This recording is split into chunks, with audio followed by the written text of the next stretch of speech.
I would like to introduce myself. I am Dr. Pramod Deshpande. I am Senior Associate Professor in National Institute of Construction Management and Research. I am working in the field of risk management as a trainer, faculty, and researcher. Today, all of us are participating in this international online conference to discuss the strategies to restart and revamp the construction industry and its activities under post-COVID situation. Friends, I propose the risk assessment and risk management approach to deal with the post-COVID situation for the construction. Now, let us define what is the risk. The risk is simply defined as an uncertainty. If we identify the risk in the business activities, a success of business is assured. The uncertainties occur under certain situation. In fact, any activity which is having any activity which is taking place always have a uncertainty attached with it. This uncertainty occurs under specific situation. Now, if we try to consider the project as a construction as a project activity where the time and cost are the factors or performance parameters which are being used to define the success and failure of the project. In today's situation, the projects are not able to perform to the standard because of the COVID situation. But under such situation, what risk exists if we try to find out the risk associated to carry out the construction activity, it will help to overcome the situation. To do this, let us understand what is risk. Now, risk is uncertainty. Uncertainty is attached with the activity, and this uncertainty is inherent. How? Whenever we do any activity, there are always results of that activity are either success, that is yes, or failure, that is no. Now, whenever we try to plan or design the activity, we try to see that this activity will lead to success. However, there is always a situation under which this activity is likely to fail. And that is what is the exactly the significance of risk. We will discuss this in the due course of time, under certain due course of time. This risk, if we see the construction project has a design activity or a design, planning, scheduling, estimation, budgeting.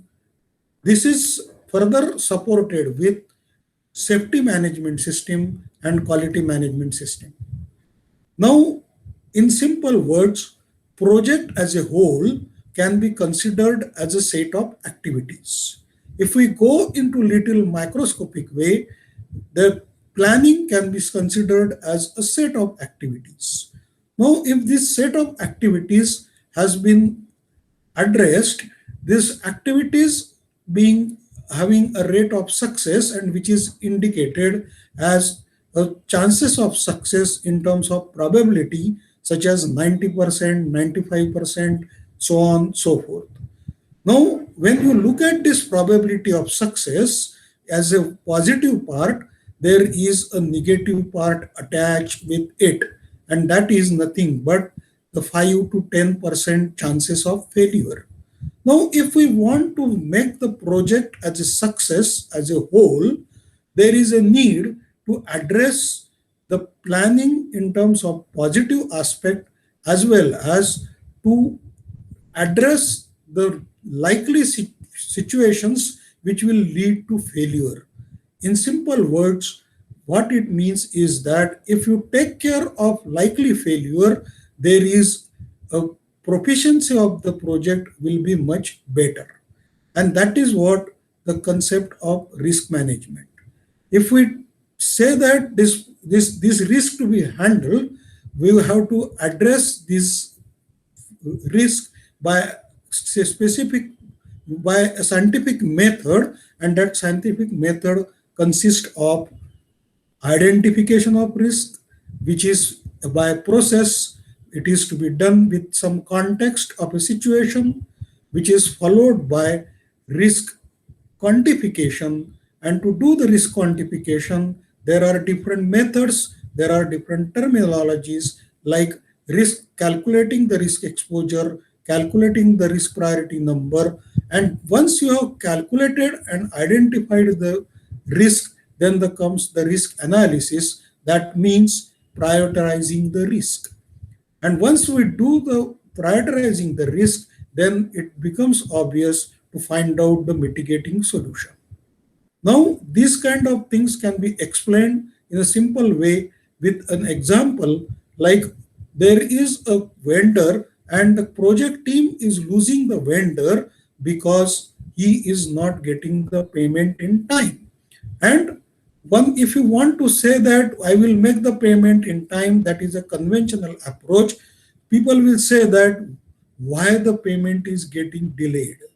That becomes a situation, and there is a need to analyze the business process of preparing the purchase order till the payment of the bill. And in that process, what are the factors which are contributing to failure that needs to be listed? Once that has been listed, there are two solutions. Once you can modify the process and take rid of modify the process and address the update the system. There could be a situation in which you can identify those factors and take the corrective action. Similarly, if there are more than one factors, there is a need to see that which factors should be addressed first. In order to do this, one has to do the quantification by finding out its impact in terms of its risk exposure, and then addressing the thing. Now, let us go further and try to understand that in this manner the risk exists in a project. And if we want to address the success of the project, if we address these risk related issues, the other things which we have planned, they are bound to give the success. And if we take care of these failure factors, then the success is assured.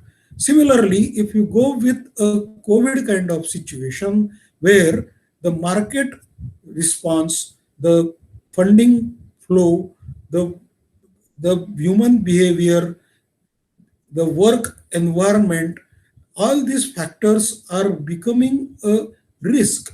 But out of these factors, which factors will lead to failure, that needs to be addressed? If we try to address that factor, there could be a chance that in the process of identification itself, you will be able to eliminate those factors and come out of the situation. If still those factors exist, we can see that how it can be quantified and prioritized. Similarly, we can take a mitigating solution. And I think with this kind of details, this kind of methodology, a construction environment can be revamped for the post-COVID situation. Let us take another example. There is a government resolution saying that the force majeure clause will be considered as an extended time for extended time. What it means? It means that whatever the risk associated with the force majeure clause will not be get applicated for a certain period which is equivalent to a lockdown period. Now, these are the kind of policy decisions which has been made to overcome the risk of project deliverables. Now, this is what I am trying to explain, that risk management is an approach which will lead to a, what is called as handling the post-COVID situation for construction. Thank you.